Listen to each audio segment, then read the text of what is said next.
you can think about the core gameplay elements in a gamified system in terms of loops. And here I mean loops similarly to the way computer software programs often operate. Think about a simple program that is running a constant loop: check for key press, check for key press, check for key press. And then if someone presses a key on the keyboard, it fires off another process or subroutine which says put that letter on the screen, and then go back into the loop. Check for another key press, check for another key press, check for another key press. And when someone does something, it breaks the cycle and goes off in another direction. So a game will also have those kinds of loops. Structures that are repetitive, recursive, but also branching off in different directions. And in particular, we're going to look at two kinds of activity loops in a game, or especially in a gamified system, which I'll call engagement loops and progression loops. Engagement loops operate at the micro level, individual user actions.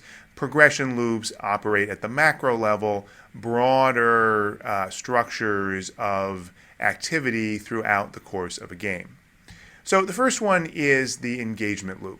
And this is the constant process of first motivators appearing, the game giving the user something to do, some reason to be motivated, to take an action, to overcome a challenge, to go and do something in the game.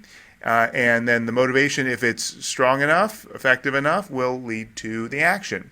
Maybe it won't, at which point the loop dies, but then another motivator comes up.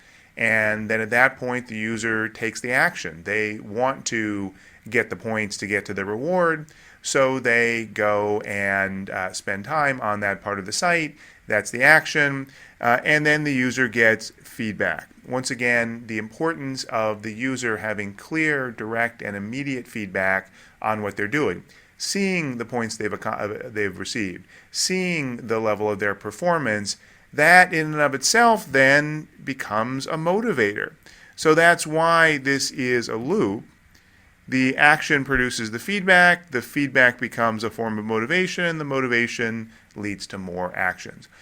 So designing a gamified site involves structuring the way that that loop happens. And this will be more evident for some kinds of gamification than others. The more experiential, game-like types of activities may not be quite as clear-cut. But if you think about especially the PBL types of sites, think about Foursquare. Your action of checking in then produces some feedback, some information that you see about how many points, about badges that you've unlocked, about congratulations, you're the mayor, and so forth, which then hopefully will motivate you to engage in some other action, which might be checking in somewhere else. It might be looking at your friends and seeing what they're doing, or reading something about the location that you're at. The point is, a well-designed gamified system will keep that process moving so that each piece reinforces each other piece.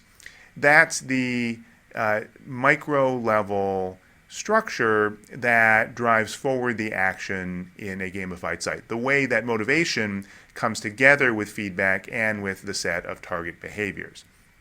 We can also look more generally at how the gamified system moves forward through what are called progression loops. And basically now let's step back from individual actions and motivations and look at the overall structure of what happens to users in the site. At one level, the way that this is typically done in game design is there are a series of fairly small challenges which are part of a larger challenge. So you don't want to just say to the players, go and start here and get all the way over to here, because that seems overwhelming. You say, here's your overall objective, but you're going to get there by means of some specific steps. Here are the quests that we're going to give you along the way, and they are typically going to be part of some sub-challenges. So this red one and this red one are intermediate kinds of challenges, And overall, the goal of the game is to get from the start to the finish. So that's one kind of progression loop, start to finish through a set of intermediate steps, which are all balanced in an effective way so that the user has a sense of, first of all, the ease of the individual steps. The next step is right there in front of me, as well as the sweep and the potential of the ultimate goal, which also motivates. Another way to think about this is as a representation of the player journey. The player's evolution in the game from a newbie, a novice, to a master. And typically the way this is done in games is through rising and falling action. So the first step is onboarding, that process of getting someone up to speed as quickly and efficiently as possible, and as much as possible within the game itself, getting them to the point where they know how to play the basics of the game on their own, and then you start moving up to a higher level, and then at some point you take a rest. If it's constantly up the slope, that's too challenging. People get exhausted, so we give them a break. The difficulty ramps down, and then it ramps up again, and then it ramps down, and then it ramps up again, and at some point we get to a boss fight.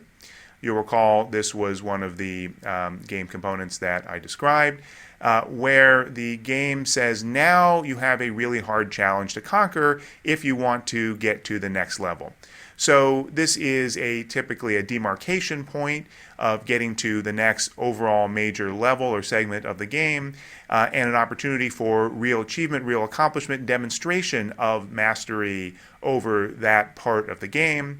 The boss fight is something you have to overcome, and then once you do, you get a little more rest, and then you start climbing again. And ultimately, you're all the way up here when you started all the way down here. And when you look back, you've made tremendous gains towards mastery that, if it's done well, motivates people through that sense of competence that I talked about under self-determination theory. But it's done in a natural way that people don't feel like they're on a grueling forced march. The system allows them to progress through this integrated set of challenges. It also makes the process feel more interesting to people. It's not unitary. Every moment of the game is not the same kind of challenge. You're not getting wave after wave after wave of monsters. There's enough variety there that makes it interesting. So a well-designed game and a well-designed gamification system will typically have well-structured engagement loops that ensure that feedback pushes towards motivation, which pushes towards action, and so forth. And also well-structured progression loops, which get the user from that early stage, easy to learn, up to that very hard stage of mastery, tough to master, through a natural set of processes that allow them to progress through the game.